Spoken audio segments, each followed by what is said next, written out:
Ауыл хуҗалыгы тармагы өчен быел кабат сынау елы булды. Ил табынын байытуда игенчеләребез дә, терлекчеләребез дә бердәй тырышып эшләде. 8 октябрьдә билгеләп үтеләчәк бәйрәмгә дә алар билгеле бер нәтиҗәләр белән киләләр. Бу хакта без тулырак район авыл хуҗалыгы һәм азык-төлек идарәсе җитәкчесе Гафур Шәйхулла улы Хәсәншиннән белештек. Быелгысы авыл хуҗалыгы елы тамамланып килә. Елның соңгы кварталына кердек. Күпмелер эшкә нәтиҗәләр ясап була. Чөнки игенчелек тармагы иннеген бүгенгесендә басуда кырларда эшләр төгәлләнде дип әйтергә була. Шуңа күрә быелгы елның үзенчәлекләр беренче чиратта безгә шактый зур тәэсир ясады. Бу күз алдына тотып әйтәбез, быелгы елның корылыгын җәй буена явым-шымнар бик әз булды, температура югары торды. Шул сәбәп инде без игенчелек тармагында җитештерелгән күләмдә хезмәткә карата уңышны җыйнап бетерә алмадык. Шулай да елына карата югары уңыш җыйналды дип әйтергә кирәк. 1 гектардан иген чыгышы 32 центнердан югары булды. Мөхәммәтшин фермер хуҗалыгында, нарты хуҗалыгында, сатыш бүлекчәсендә Оасаба берләшмәсенең бу күрсәткеч 40 центнердан югары тәшкил итте. Шул ук вакытта корылык безгә терлекчелек районы буларак җитәрлек күләмдә без терлек азыгын әзерләү проблемасы туды. Анда без уңаякка хәл итеп әйтергә була бу көндә читтәге игелә торган майданнарда һәм күрше республикаларга чыгып без җитәрлек күләмдә терлек азыгы әзерли алдык. Һәм инде эш күрсәткечләренә килгәндә бу быелгы елда ит сөт җитештерү алда елга караганда сөт җитештерү 5% тәшкил итә, ит җитештерү ретерлек итә 2%.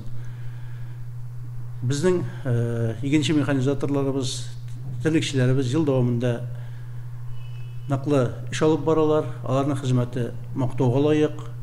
Чөнки терлекчелек хезмәтенең тәүлек дәвамында югылсыз аларның фидакар хезмәте шуңшы аларның тырышлыгына бәйләнгән безнең эш күрсәткечләре авыл хуҗалыгы тармагында безнең барлыгы 1911 кеше бүгенге көндә хезмәт куя. Аларның бүгенге көндә инде уртача хезмәт хаклары узганга карата үсеш 7% тәшкил итте.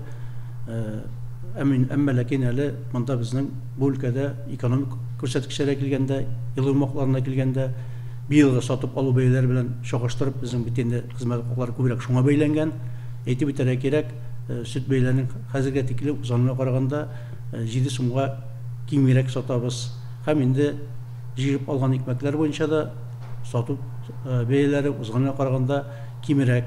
Һәм шул сәбәпле безнең хуҗалыкларга акча кереме чагыштырмача әзрәк. Безгә менә шу шартларда хезмәтне дөрестеп оештыру бурычы тора. Һәм инде хуҗалыкларда ныклы бүгенге көндә яңадан бөтен түләүләрне үз вакытында түләп бару мөмкинлеген булдырырга кирәк. Инде шушы шартларда да хуҗалыклар барбыр үзләренә юлларын, чыгу юлларын табалар. Бар бөтенсендә хәрәкәттә, төзелешләрдә тукталып тормый. Кем югарырак дәрәҗәдә эшне оештыра, у хуҗалыкларда акча кереме югарырак. Шул исәпкә инде әйтик, крестьян фермер хуҗалыгы Мөхәммәтшинда төзелешләре туктамый безнең. Алар 200 башка саум сыйлауларга файдалануга тапшырдылар. Нарты хуҗалыгында савыз залы 600 башка сөт савыз залы төзелеп файдалануга тапшырылды. Бозау тораклары төзү эшләре дәвам итә. Орсабаш, Юлбат хуҗалыкларында төрле складлар, корылмалар төзү эшләре алып барыла. Оасаба җәмгыятендә орлыклар саклау буенча, фураж саклау буенча төрле типтагы складлар төзелде. Игенче хуҗалыгында төзелешләр дәвам итә.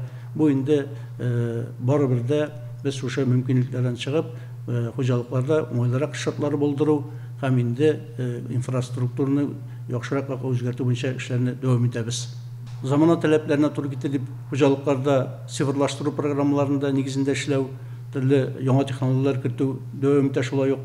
Монда инде әйтеп китәргә кирәк, цифрлаштыру елы буларак, бигрәк тә безнең терлекчелектә ашату программалары, сөт саву программалары, малларны тәрбияләү программалары, алар хуҗалыкларда киңрәк кулланышта балар. Яңа техник мөмкинлекләрне арту йөзлегеннән хуҗалыкларда шулай быелгы елда да техника сатып алу, төрле joylanmalar satып алу devam etdi. Bularning ko'lami 140 milyon so'mdan ortib ketdi biylgisi yılda. Şol hesapga endi baribir de mana şuşa kul hizmetin kıymeti tirikçilikte, iginçilikte çünkü bugünkü günde hizmetkarlar bizning bu jitkirip bitirim bolmaydı tirikçiler birlikte tirikçilikte yaşağı için hizmetkarlarını bulduru, alarının şartlarını yaxşırtı, şol hesapga endi kişi çıkımlarının kıymeti, hizmet çıkımlarının kıymeti şol yönelişte şol barıla. İginçilik tarmağında hizmetini yaxşırtı yüzünden birlikte tevlük devamında işlev, 2 smenada işlev, texnikini faydalanma hesabında biz situatsiyadan çıkarga tırışabız. Hem de yukarı igerlikli, keng çeşiv agregatları kullanma hesabında şolay hizmet çıkımlarının kıymetiga erişirge tırışabız. 1 hektarga yoğuluk tutuluşun kıymeti şolay mında da tevlük devamında monitoring alıp baru işlegen texnikler boyunca автопилот rejiminde işlev variantları yönelimle hem de şu fen texnik yanlıkları alar yıl devamında biz türlü altın koşalıklara barıp, türlü kursgezimlerine barıp okullarda bu bilgiçler, izleyiciler tarafından bu iş alıp barıla. Bu yakşembe 8 oktyabr günü Avul Hocalığı hizmetkarlarımızın profesyonel höneri beyremi, bu beyreminden şın көңілден barlık hizmetkarlarımızını, veteranlarımızını şu beyremimizden tebrik etem.